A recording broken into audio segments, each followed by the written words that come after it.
e os irmãos lerão os pares, até o verso de número 20. Amém? Amém.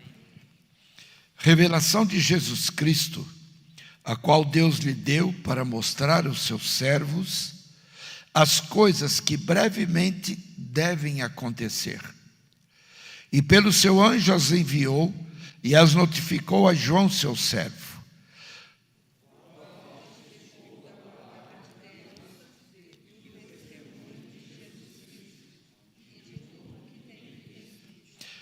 Bem-aventurado aquele que lê e os que ouvem as palavras dessa profecia e guardam as coisas que nela estão escritas, porque o tempo está próximo.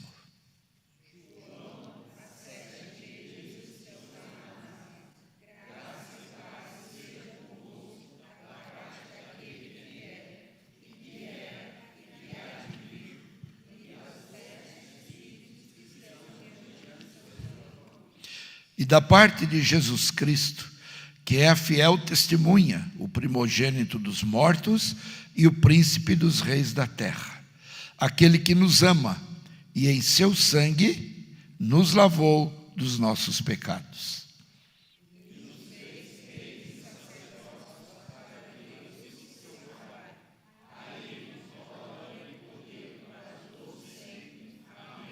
Eis que vem com as nuvens, e todo olho o verá, até os mesmos que o traspassaram, e todas as tribos da terra se lamentarão sobre ele. Sim, amém.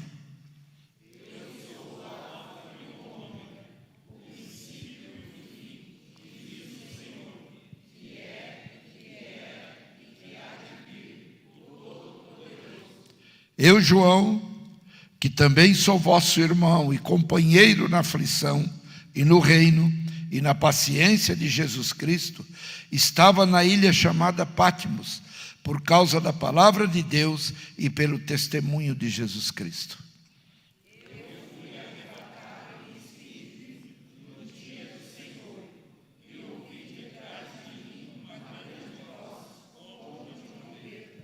Que dizia: o que vês, escreve-o em um livro e envia-o às 7 igrejas que estão na Ásia, a Éfeso, a Esmirna, a Pérgamo, a Tiatira e a Sardo, e a Filadélfia e a Laodiceia.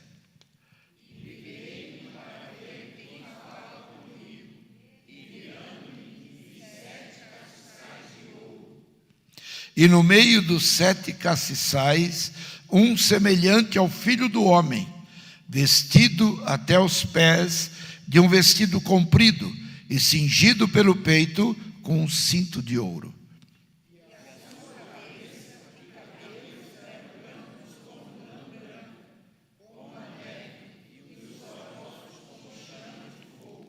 E os seus pés, semelhante a latão reluzente, como se tivessem sido refinados em uma fornalha, e a sua voz, como a voz de muitas águas.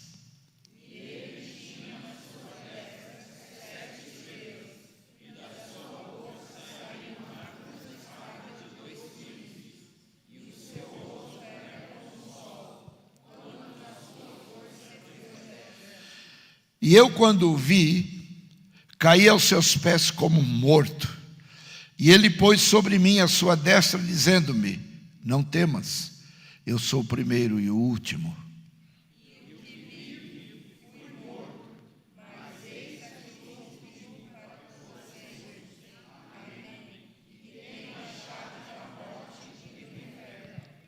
Escreve as coisas que tens visto, as que são e as que depois destas hão de acontecer. O mistério das 7 estrelas que viste na minha destra e dos 7 castiçais de ouro. As 7 estrelas são os anjos das 7 igrejas, e os 7 castiçais que viste são as 7 igrejas. Senhor, fale conosco, ilumina os olhos do nosso entendimento, porque a palavra vem do teu trono e nós precisamos compreendê-la. Para isso, Senhor, desobstrua nossa mente. Senhor, e a canalização entre nós e o teu trono seja totalmente desobstruída, para que aquilo que tu falares atinja o mais profundo do nosso coração, do nosso ser e da nossa alma. Portanto, Senhor, fale conosco, no nome de Jesus Cristo, e ensina-nos a tua palavra. Em nome de Jesus, eu oro agradecido. Amém. Podemos assentar. Eu falei no domingo que nós tínhamos alguns personagens nesses 20 versículos do primeiro capítulo de Apocalipse. E eu faço uma pergunta: aonde nós entramos dentro desse contexto? Aonde nós estamos aí dentro? Portanto, eu quero falar dos 5 personagens. Primeiro, nós comentamos dele, da sua fase como homem. É o escritor, o apóstolo João. Depois, temos e começamos hoje a descrição do autor, daquele que ditou tudo para que João escrevesse. Depois nós temos, como lemos agora há pouco, os castiçais. Depois nós temos as estrelas. E por último, 5º lugar, a igreja. Nós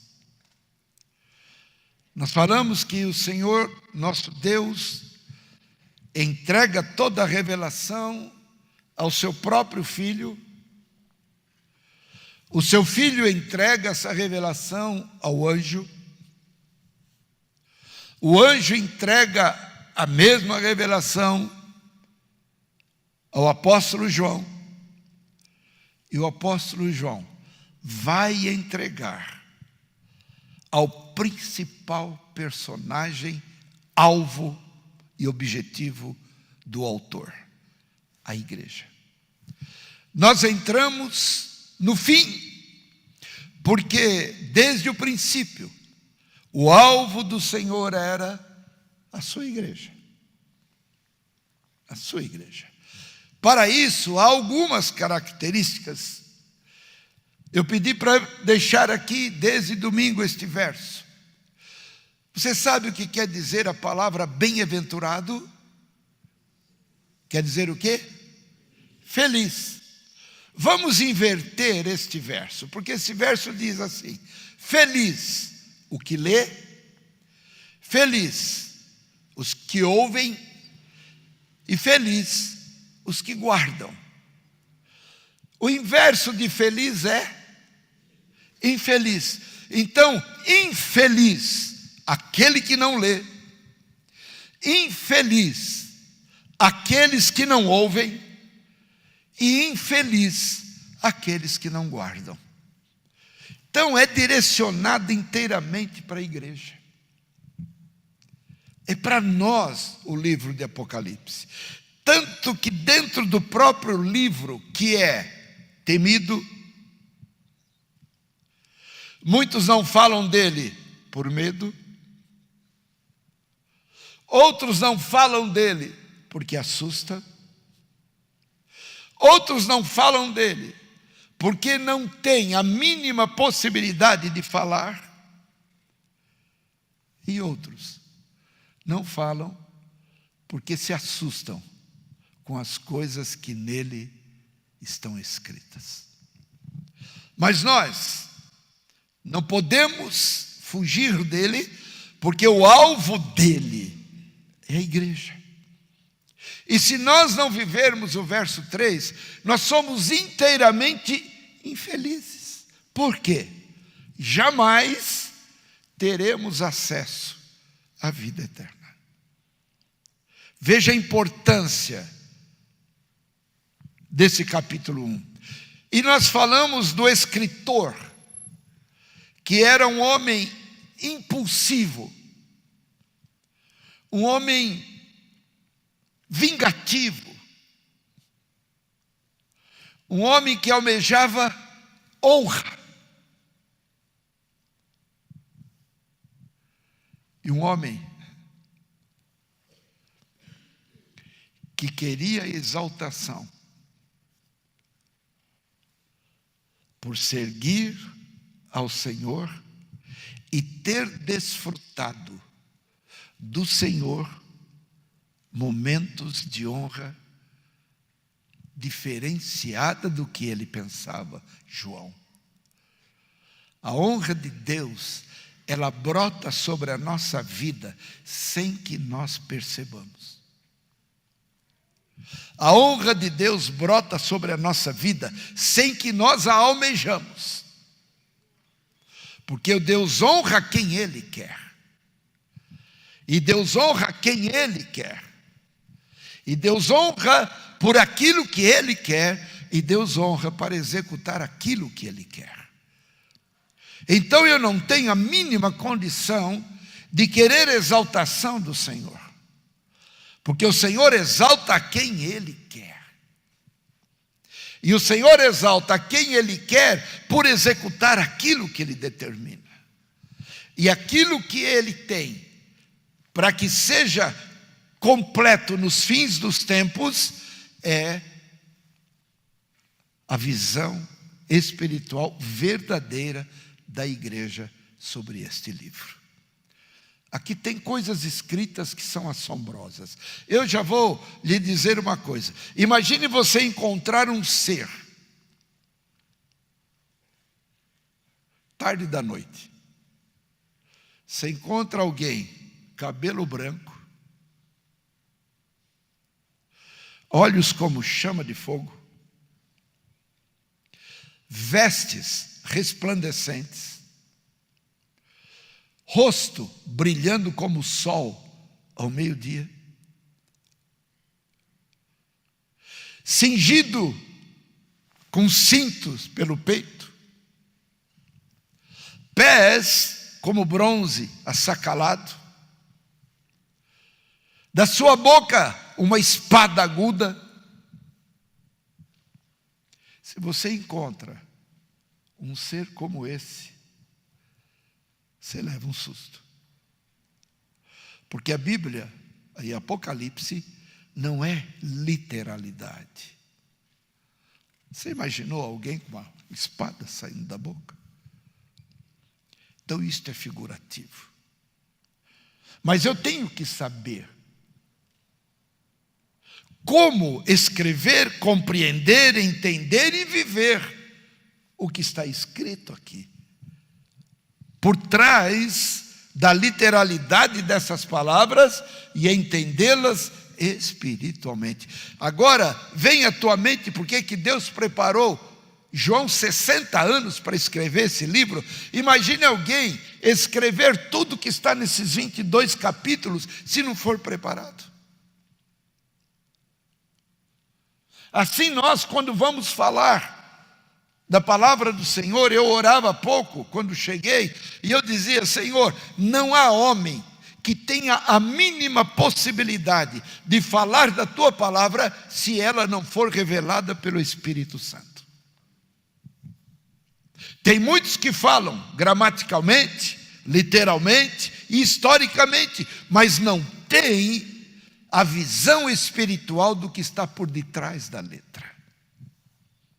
Então esse capítulo 1 foi escrito em primeiro lugar para já me direcionar, para me posicionar, para me inteirar a necessidade que eu tenho de orar ao Senhor quando eu abro a palavra e particularmente quando eu a abro em Apocalipse.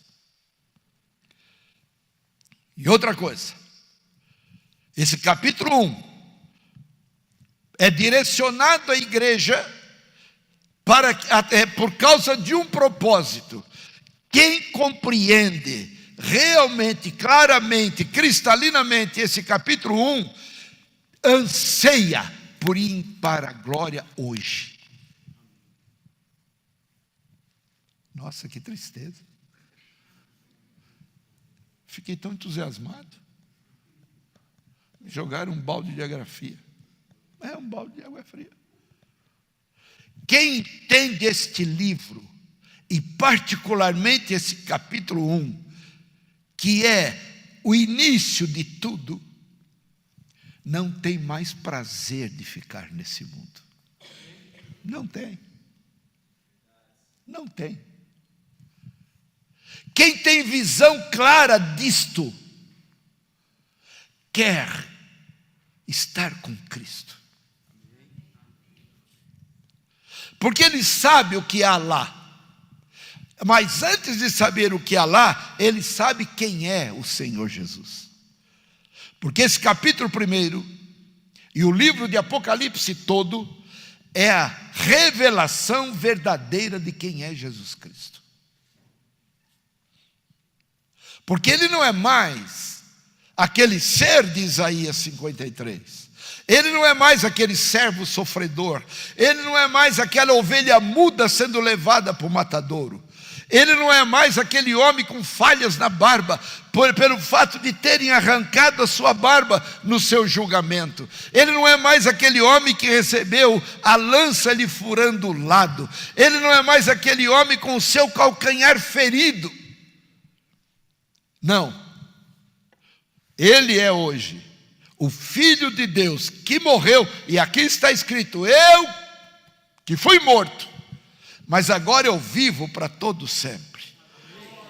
E venci as ânsias da morte, ressuscitando, e trago nas minhas mãos as chaves da morte e do inferno. E eu vou lhe dizer que ainda há uma chave desconhecida que chama chave da casa de Davi, que estão nas mãos do Senhor. E quando essa chave abre a porta, revela-nos coisas tremendamente gloriosas.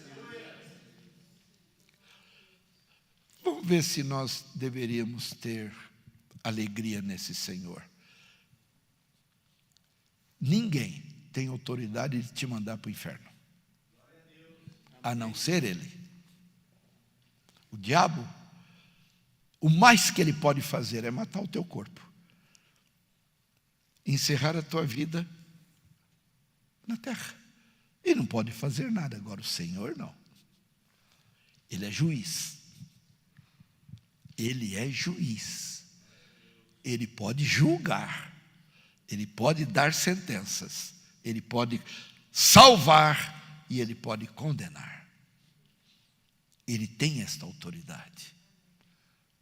Então, quando eu tenho esta visão, eu preciso enxergar dentro deste livro aquilo que verdadeiramente o Senhor quer transportar para dentro de mim. Eu, antes até de entrar, porque eu sei que não adianta eu entrar, porque nós vamos ficar no primeiro versículo, eu quero ler aqui em Apocalipse as 7 bem-aventuranças que nós temos.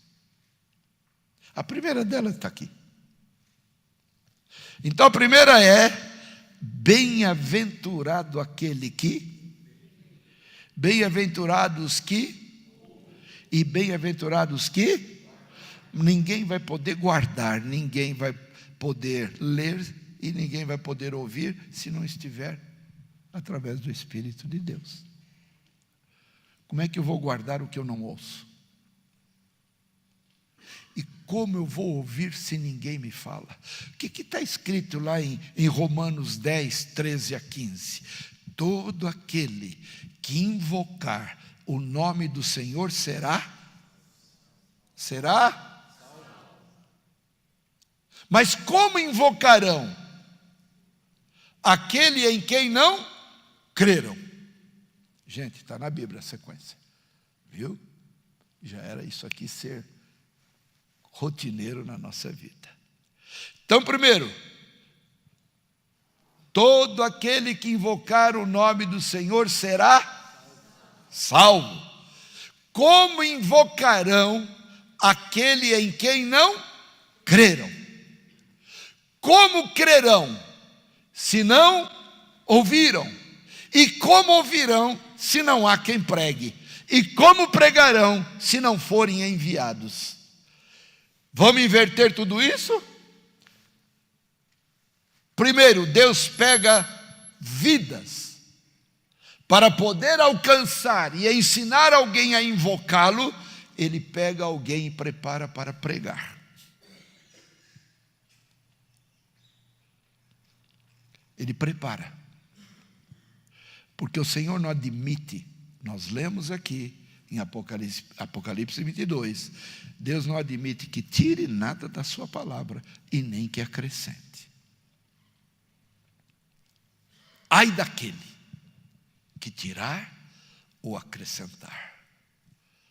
Ela tem que ser transmitida como veio do Pai. O Pai entregou ao Filho, o Filho entregou ao anjo, o anjo entregou a João e João entregou à igreja.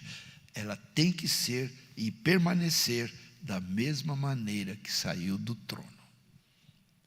Quando Deus fala, não me dá autoridade, nem me permite alterar alguma coisa da sua palavra. Vamos ver as bem-aventuranças? Então a primeira, bem-aventurado é aquele que lê, ouve e guarda. Segunda, veja aí, Apocalipse 16, verso 15.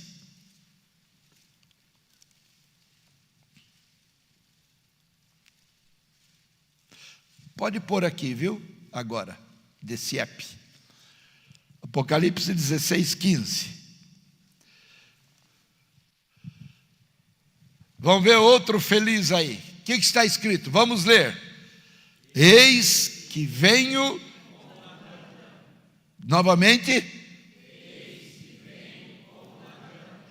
E agora? Bem-aventurado.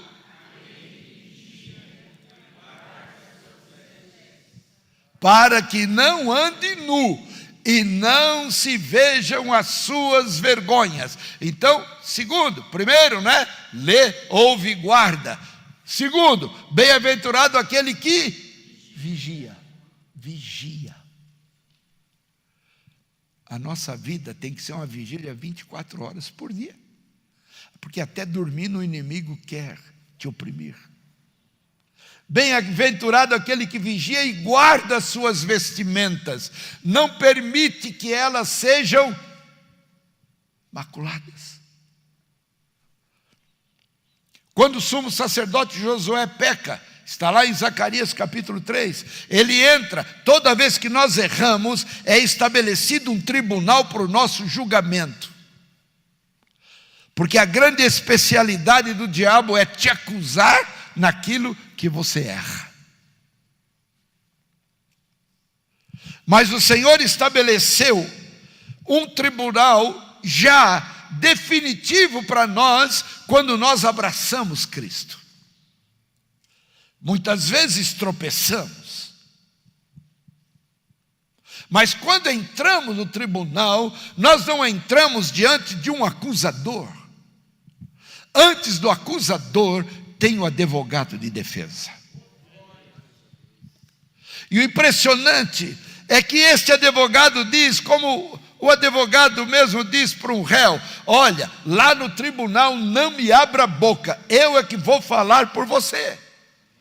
Você viu como o réu entra quando vai ser julgado? Vocês já puderam presenciar, e eu fiz questão de algumas vezes assistir um julgamento num dos tribunais mais requisitados do estado de São Paulo e do Brasil. Fui lá. O réu, quando entra, primeiro que ele já entra o quê? Algemado. E ele, quando entra algemado, ele entra assim. Ele não tem autoridade de se autodefender. Mas quando ele entra, quando nós entramos, que nós erramos, mas abraçamos Jesus como Salvador e falhamos, quando nós entramos de cabeça baixa por causa do nosso advogado de defesa, porque nós temos vergonha de dizer para ele aonde erramos. Mas ele não se importa com isso. Ele só diz que aquele que confessa e deixa, alcança a misericórdia. Então o advogado de defesa de imediato já levanta a cabeça do réu. diante do acusador e diante do juiz. O juiz do tribunal é o Senhor Deus. O inimigo está lá para se lhe opor. Lembra-se de quando o inimigo aparece diante do Senhor? E o Senhor pergunta para ele: de onde tu vens?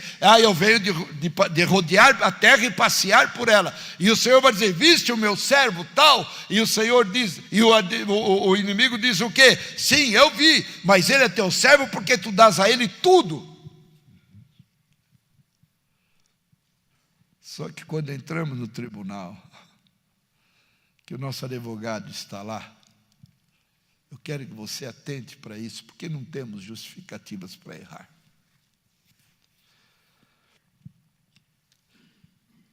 O advogado diz assim, o inimigo está próximo dele, ele diz assim: olha, você está vendo esse? Este é um tição tirado do fogo.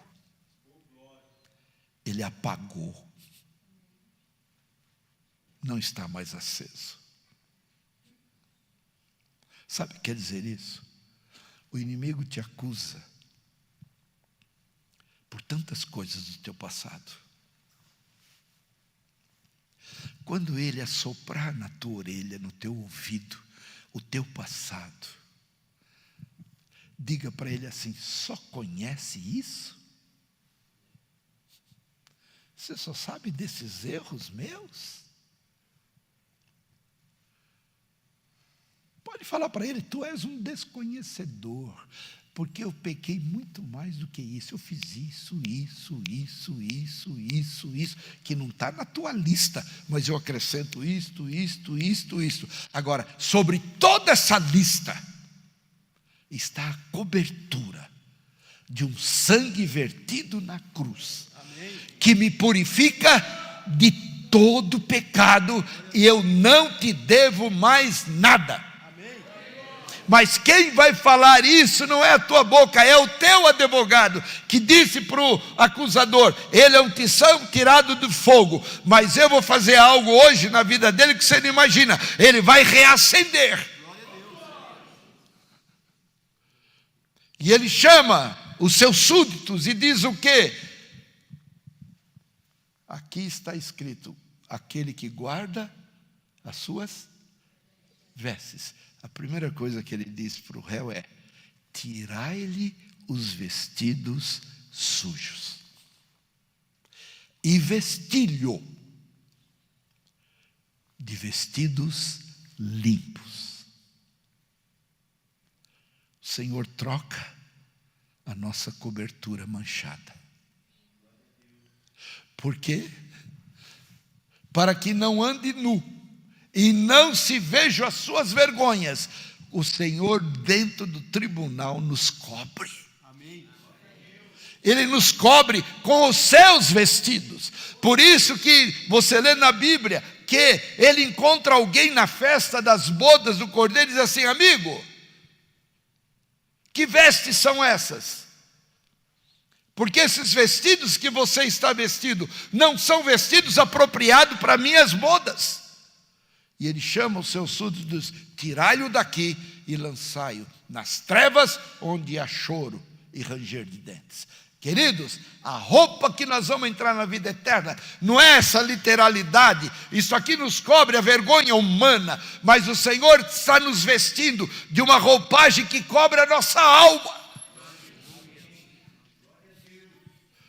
Nós vamos entrar na vida eterna com a alma limpa. Por isso ele manda trocar as vestimentas. Não basta isso, ele diz já para os seus súditos na frente do acusador: coloca-lhe uma mitra limpa na cabeça. Sabe o que é isso? Proteção. Ele está dizendo para o inimigo: nunca mais você vai ter acesso à mente dele, porque a mente dele agora está coberta por algo que me pertence. Amém. Não basta isso. Troca-lhe as sandálias, porque eu faço agora com que os seus pés sejam pés formosos, quão formosos são os pés dos que anunciam coisas novas. Era um tição apagado, reacende, novamente vestido, equipado. E não tem somente isto, não. Ainda diz para os seus súditos: coloque-lhe um anel no dedo. É a figura da minha aliança com ele. Ninguém destrói a aliança que eu tenho com aquele que estava apagado, que estava longe do fogo, apagou, mas eu troquei a vestimenta, coloquei uma mitra limpa, coloquei sandálias novas, um anel no dedo, e ele vai sair daqui. Olha que coisa impressionante. Não como ele entrou como réu, mas ele vai sair daqui já como juiz, porque com os seus companheiros eu vou dar a oportunidade de julgar os ímpios. Você quer o quê, gente? Nossa. Você quer continuar como réu? Fique. Eu vou sair como juiz. Amém. Agora eu lhe pergunto, diante de tudo isso, será que compensa eu não ler, não ouvir e não guardar? Então, está aí, olha, mais uma bem-aventurança. Vigia e guarde a sua vestimenta. Mais um. Põe aí, meu querido, Apocalipse 14, verso 13. Terceira bem-aventurança. Essa aqui é fogo.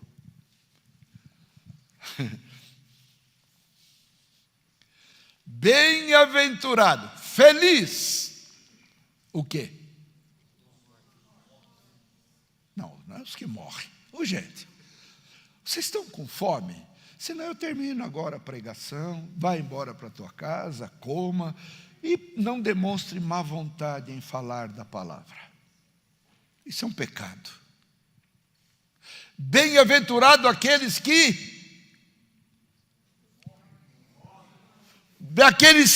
bem-aventurados os mortos que desde agora, leia o verso. Desde agora, morrem no Senhor. Como é bom estar preparado. Como é bom poder dizer: se hoje o Senhor permitir que meu coração pare, eu sei onde é o meu lugar.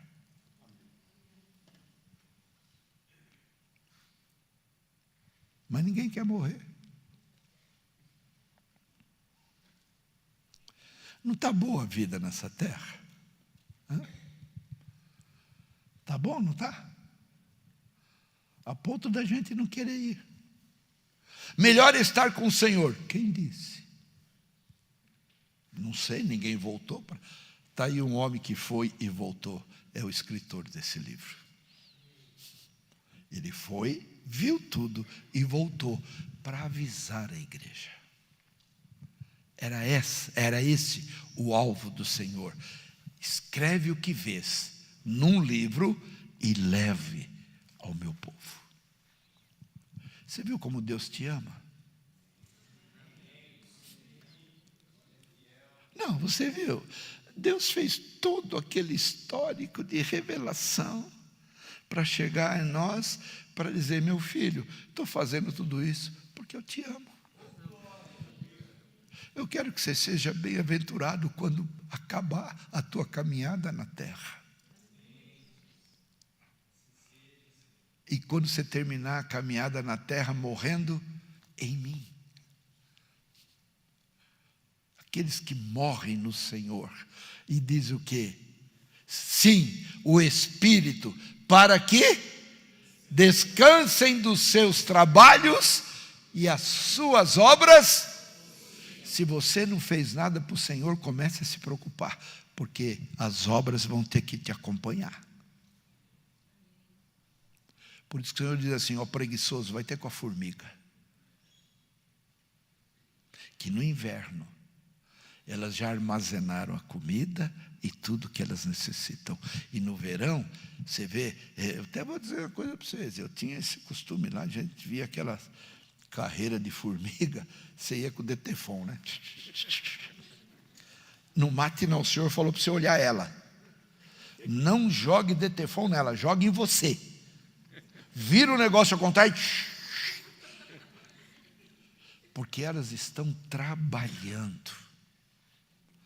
Formiga não tem problema no inverno. No inverno elas ficam na toca delas, todas felizes, porque tem tudo armazenado. Enquanto é hoje, trabalhe no Senhor. Enquanto você tem vida, trabalhe para o Senhor, porque as tuas obras, você vai descansar dos teus trabalhos. Deus vai, vida eterna é descanso daquilo que vivemos nesta terra, aflições, angústias, frustrações, aflições, decepções, traumas, doenças, dores, choros. Nós vamos descansar de tudo isso. Mas as nossas obras irão nos acompanhar. Por que que as obras vão nos acompanhar? Veja aonde o Senhor vai. O salário dele, o salário do pecado é a morte, mas o salário da vida é salvação. Mas além da salvação, ele traz o quê? Galardão.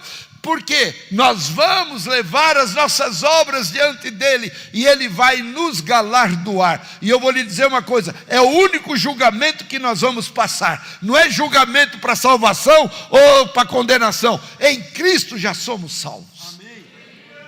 Se você está nele, quem morre com Cristo e que foi batizado na sua morte, também com ele ressuscitará.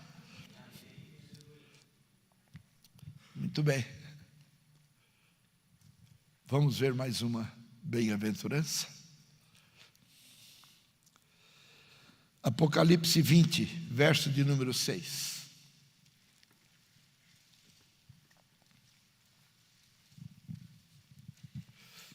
Olha que coisa maravilhosa. E aqui eu vou quebrar um tabu de ensino cristão, tudo errado.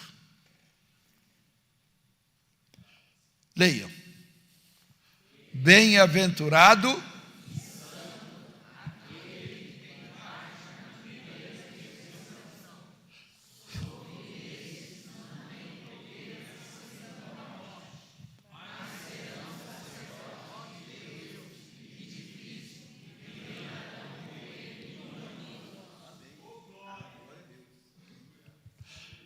bem-aventurado e santo os que fazem parte da primeira ressurreição. Sabe aquela história que quando a igreja for arrebatada, os que ficarem só serão salvos se derem a vida?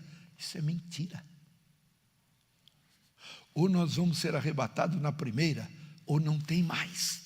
Porque se eu for e tiver a oportunidade de não subir na primeira ressurreição, eu entregar minha vida, dar minha vida à morte para conquistar a salvação, eu anulei o sacrifício de Cristo na cruz. Então ele não precisava ter morrido por mim. Aviões sem seus pilotos, lembra do arrebatamento dos hinos? É mentira. O desconhecimento leva a criar hinos que não tem nada a ver com a realidade. O arrebatamento será visto por todos os olhos. Não será segredo, não. Amém. Quanto eu não fui ensinado nisso? Quando o Senhor voltar, todo olho. Ele não vem colocar os seus pés sobre a terra. A igreja será arrebatada até os ares. E todo olho verá. Eu não posso anular aquele que deu a vida para me dar salvação, dizendo que eu vou ter que dar a minha vida para ser salvo depois que a igreja for arrebatada. Irmãos, a minha igreja, a minha vida é podre. Meu sangue é contaminado. Só um poderia dar a vida para me salvar, Jesus Cristo, cujo sangue é puro. Não entrem em fábulas artificialmente compostas. Não, eu não sei quantos aqui, dos que estão pastores, pastor Neildo aqui, não é, quanto não foi ensinado isso? Então Cristo não precisaria morrer. Verdade, pastor? Eu vou ter que eu dar minha vida para ser salvo? Não. Bem-aventurado, feliz, os que fazem parte da primeira ressurreição, porque a segunda, eu estou dizendo da igreja, a segunda virá, quando voltarmos com Ele, ali haverá a ressurreição dos corpos, aí sim, para condenação, porque os que estiverem com o Senhor, já ressuscitarão para a vida eterna. Glória a Deus. Acabou, irmãos. Você pensa que tem gente que fica fundamentado, quero ter a segunda chance. A segunda chance é essa que Deus está te dando, e a mim e você hoje. Essa é a segunda chance. Acordem, despertem. A minha palavra não é isso. E outra coisa, eles serão o quê? Lembra lá mais para frente, Apocalipse? Porque o Senhor, como é que fala? Me deu agora me fala do Senhor, que Ele comprou o homem digno. É o Senhor de abrir o livro. Porque comprastes para Deus homens de toda raça, tribo e nação, e os constituístes como reis e sacerdotes. Está aí. Mas serão sacerdotes do Deus e de Cristo, reinarão com Ele 1000 anos. E a segunda morte, lembra que domingo nós lemos? Não terá dano sobre as nossas vidas. Essa morte, a morte de Jesus matou ela para nós. Ela não existe mais para nós. Hipocrisia, mentira. E Apocalipse fala, tudo isso faz parte do dano da segunda morte. Por isso que vigiar, irmãos, eu quero falar bem mansinho com os meus amados, né? Nós não podemos mentir. Muitas vezes eu pergunto aqui, quem mente aqui? Tem gente que levanta a mão, então encerra logo. Nós não podemos julgar. Nós não podemos ser falsos. Nós temos que amar. Temos que amar. Independente do retorno do amor. Você não pode esperar, amando, que alguém que é amado por você também te ame. Não, não. Se você fizer a obra assim, você está perdido. Você tem que amar sem esperar retorno. Eu tenho que amar o presbítero Edson, mas não posso esperar que ele me ame, porque minha ordem, mas ele também tem a mesma ordem, ele tem que me amar, e não pode esperar retorno do meu amor para ele. Mas se Deus me deu a ordem, a mim e a ele igual, nós dois vamos nos amar. Pronto. O Senhor falou para ele, ame o Wagner sem esperar retorno do amor dele. E o Senhor disse a mim, ame o Edson sem esperar retorno do amor dele. Nós dois estamos amando. Esse é o verdadeiro amor. Jesus não esperou o retorno do amor. Ele chegou para os seus, quando muitos o deixaram, ele virou para os 12 e disse, quereis vós ir também? Podem ir, eu vou fazer a obra do meu Pai. Os irmãos estão entendendo? Amém. Irmãos, eu estou martelando nesse capítulo 1, quantos cultos faz?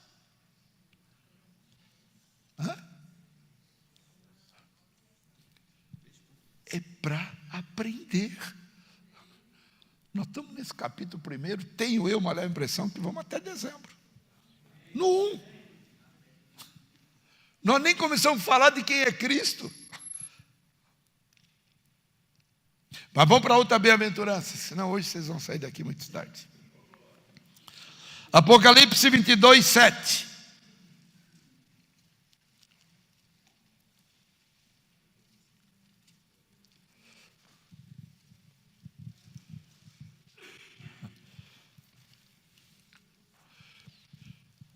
Ele agora acrescenta algo importante.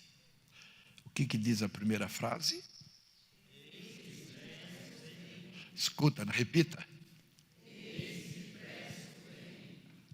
Repita. O que é presto? Rápido. Eis que presto venho. Leia agora.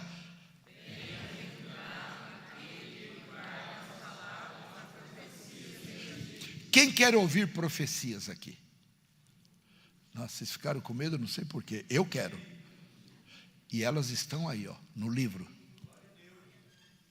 Quando se prega esta palavra, se fala profeticamente. Amém. Então, bem-aventurado aqueles que guardam as palavras da profecia deste livro. Então, é sinal de que Apocalipse todo, os 22 capítulos, são proféticos.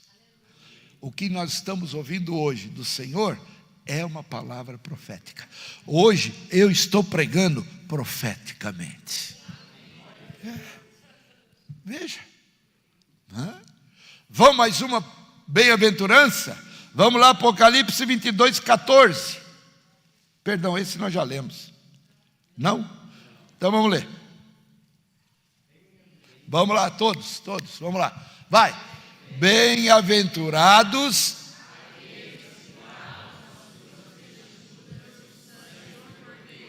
Vai. Vai. Bem-aventurado aquele que lavam as suas vestiduras. Sabe o que ele está dizendo? Não tem como limparmos a nossa própria vida. E não tem como lavarmos as nossas próprias vestimentas. Ele está dizendo que bem-aventurado aqueles que lavam as suas vestiduras em algo. No quê? Você vê que coisa impressionante? Nós estaremos vestidos de vestidos brancos. Era para ser vestidos vermelhos. Se lava no sangue. É que o sangue carmesim de Cristo, que quer dizer sangue da realeza de quem é rei, transforma todos os vestidos na brancura e pureza do Espírito Santo. Amém. Quando eu lavo as minhas vestimentas, o que é isso? Quando eu me entrego e reconheço o meu erro, reconheço o meu pecado, me arrependo do meu pecado, confesso o meu pecado. Quando eu faço isso, o Senhor me faz lembrar. Lembra-se da cruz? Desde a minha cabeça até os meus pés, eu esbanjei, eu jorrei o meu sangue, para que através dele toda a vestimenta dos meus filhos fossem branqueadas. E a vestimenta branqueada é a figura do perdão do pecado, e o branquear é a pureza que Deus transforma a nossa alma. Não tem maldade. Eu pergunto, tem gente que fala assim para mim: irmãos, olha, numa dessas pregações, eu não sei, eu estou pensando em trazer todas as bobagens que os crentes falam. Ai, eu quero chegar lá e ver minha esposa e dizer para ela: nossa, bem,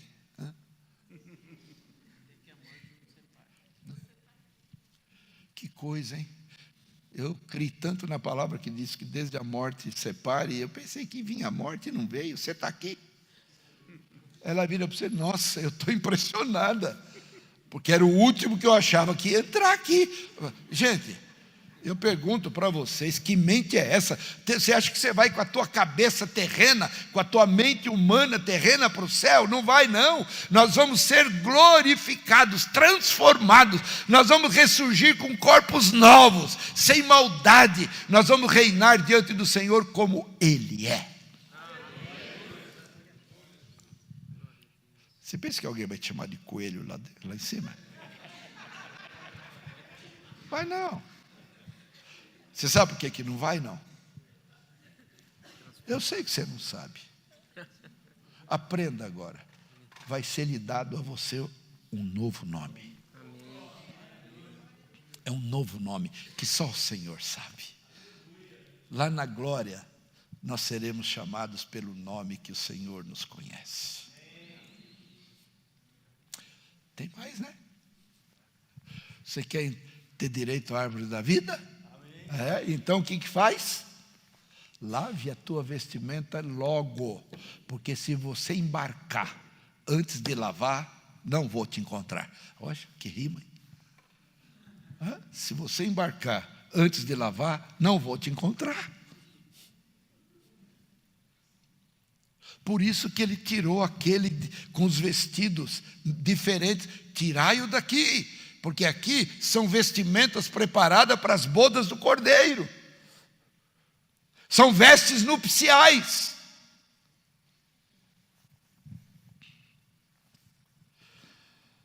Apocalipse 19, 9.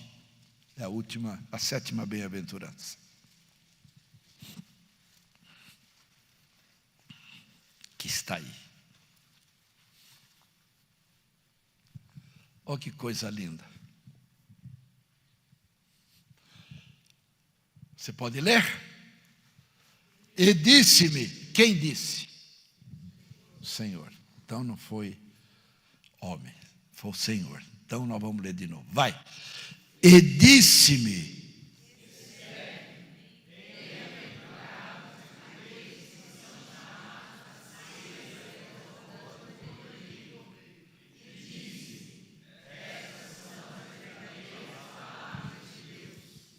Amém. Bem-aventurados que são chamados. E ele só vai chamar os que estão inscritos no livro da vida. Amém. Quem não tiver o seu nome lá. Sabe como que eu tenho o meu nome escrito no livro da vida? E isso está escrito no Salmista, Salmo 139. Ali está escrito. Sabe o que é? É eu entrar dentro deste livro e este livro entrar dentro de mim. Por isso a primeira que eu li foi: bem-aventurado aquele que lê, aqueles que e aqueles que. Isto tudo que nós estamos falando são palavras proféticas. Se você quer saber daqui para frente, nós vamos ter profecia em todo culto. Em todos os cultos. E eu quero estar preparado para ouvi-la. E vou dizer uma coisa para vocês: as 7 bem-aventuranças que vocês ouviram, eu também ouvi. Só que eu tenho vantagem, eu ouvi 2 vezes. Tá? Não fica com ciúme de mim, não. Eu ouvi 2 vezes, Deus me mostrou 2 vezes. Mas a primeira, mas para te consolar e te confortar, eu quero dizer, ele me puxou a orelha 2 vezes. A tua só foi uma. E orem por aqueles que ministram, porque bem-aventurado eles que são os que leem. O que lê. Olha a responsabilidade. Depois nós vamos falar da estrela, do castiçal. Bem-aventurado o que lê. Quando a palavra diz os que ouvem, é sinal que há uma comunicação entre o que lê e o que escuta. O lê é singular. Bem-aventurado o que lê. Agora os que ouvem é plural. São aqueles que vão ouvir. Por isso a comunicação espiritual do altar com a poltrona tem que ser pura. Não basta eu conhecer a letra da Bíblia, não adianta eu conhecer promessas da Bíblia, caixinha de promessa. Não, eu tenho que saber o que Deus escreveu, a realidade do que Ele escreveu, e o que Ele transmitiu para nós é da mesma forma que saiu do trono, e por isso eu não tenho direito de tirar nem de acrescentar. E se eu fizer, Ele tira a minha vida da árvore da vida. Eu vou dizer uma coisa para os irmãos: a nossa igreja vai endireitar mesmo ou nós estamos perdidos? É verdade mesmo. Agora não tem meio termo não, gente. Vamos lavar os vestidos logo. Porque eis que presto venho. Eu estou às portas. E Ele está dizendo a nós: eu também estou à porta da tua casa e eu bato. Se você abrir, eu vou entrar e já vou dar a você o preâmbulo. Do que? Da ceia das bodas do Cordeiro. Porque eu vou cear com você e você comigo dentro da tua casa. Amém. E sabe aonde dentro da tua casa Ele vai cear? Não é na sala, quarto. Porque ele vai falar o seguinte: entra, tranca a porta. É eu e você agora. Vamos aproveitar o banquete. Pergunte para mim secretamente, que eu secretamente vou te responder. Amém. Vou lavar os teus vestidos, vou trocar os teus vestidos, vou lavar no meu sangue, vou colocar, não a mitra como um turbante, não. Eu vou colocar a mitra limpa, que é a coroa da vitória. Aleluia. Combati o bom combate, terminei a carreira, guardei a fé. Desde agora, o quê? A coroa da justiça me está preparada, a qual me será entregue pelo justo juiz no último dia. Amém. Ó, ele não nos fez reis e sacerdotes. Você já viu o rei sem coroa? E outra coisa, sabe para que ele vai nos dar a coroa? Porque quando estivermos lá na glória, nós vamos ver isso lá no capítulo 4. Eu não vejo a hora de chegar no 5, mas não adianta eu não ver a hora. Eu fico ansioso à toa, porque ele falou: você vai ficar aqui até quando eu quiser. E não queira chegar lá na frente sem ordenar. Não é bom aquele que precipita, antecipa ou retarda aquilo que eu não retardo nem antecipo.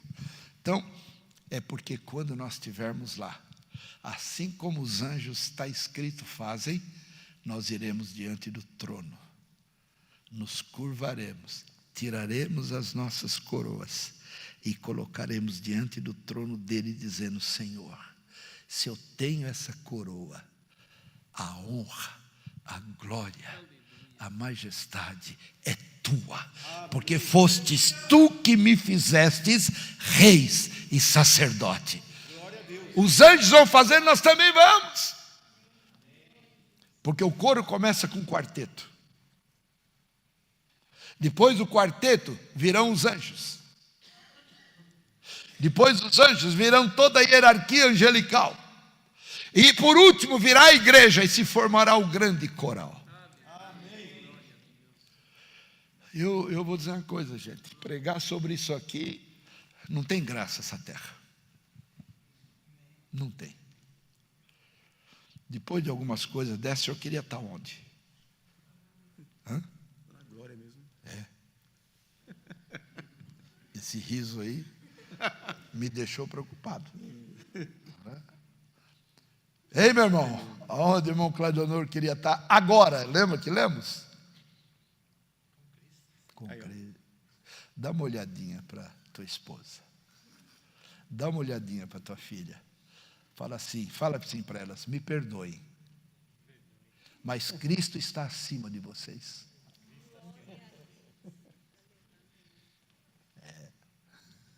Hein, pastor? Fala assim, né? Sirlene, tu é linda.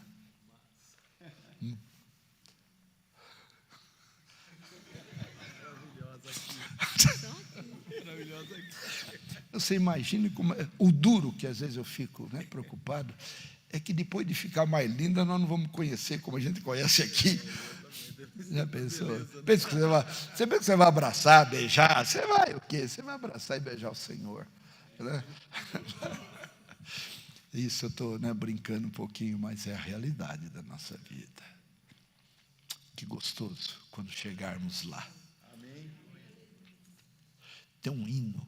Eu vou pegar uns 3 hinos que a dupla aqui é especialista, né? Chama-se harpa cristã. Olha os assembleianos já, glória, né? Ô Tiago, se prepare, tá? Arthur, Yara, viu, Yara? Nós vamos cantar hino da harpa. A Lu, nós vamos cantar uns hinos da harpa, que é um negócio. Quando está dizendo aqui, bem-aventurado aquele que ouve, nós vamos cantar aquele: fala Deus, toca-me com brasas do altar. Fala Deus, sim, alegre atendo ao teu mandar.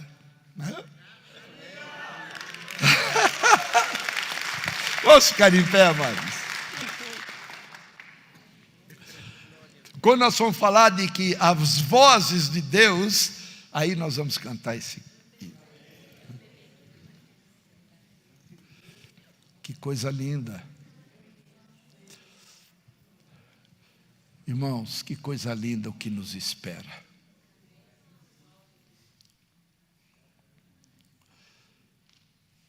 Pense em tudo isso um pouquinho. Pense. O que Jesus foi preparar para nós? E eu só estou falando no primeiro capítulo.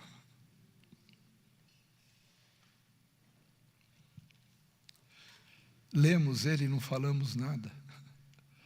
A gente só fica no terceiro verso. Mas se Deus quiser, o Senhor vai nos ajudar a irmos um pouquinho para frente domingo, né?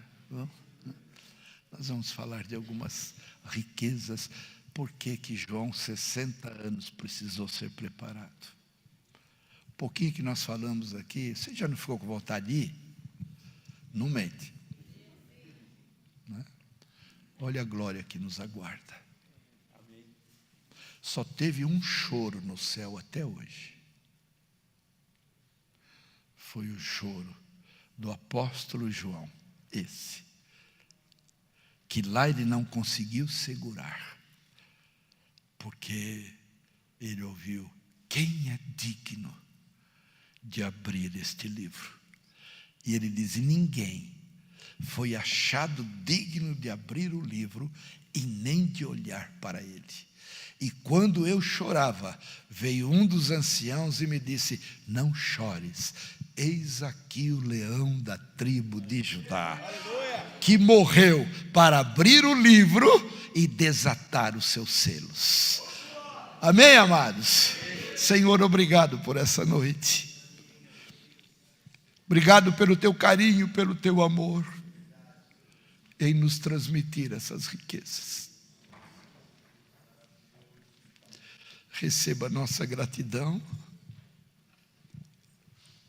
desvenda os nossos olhos, desobstrua a nossa mente, ilumina os olhos do nosso entendimento, troca, Senhor, as nossas vestimentas. Senhor, faz-nos sair de todo e qualquer tribunal de acusação do inimigo, cobertos pelo teu sangue, perdoados, amados por ti. E assim, não nos permita chegarmos à tua glória sem obras, porque bem-aventurado aquele cujas obras o acompanham. Então desperta a tua igreja para trabalhar, para fazer a tua vontade. Senhor, enquanto trabalhamos, tu has de mover as águas nesse lugar, para cura, libertação, salvação de almas. Assim, Pai, desperta o teu povo para te louvar, te adorar, te servir, te agradecer.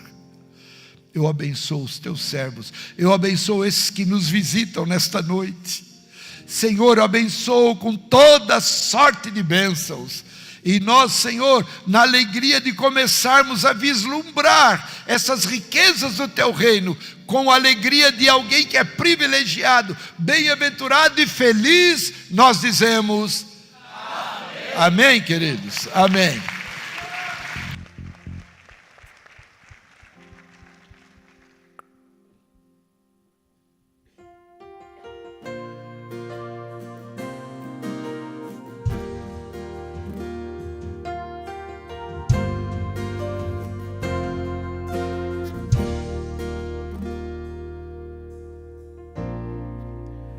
Deus do secreto,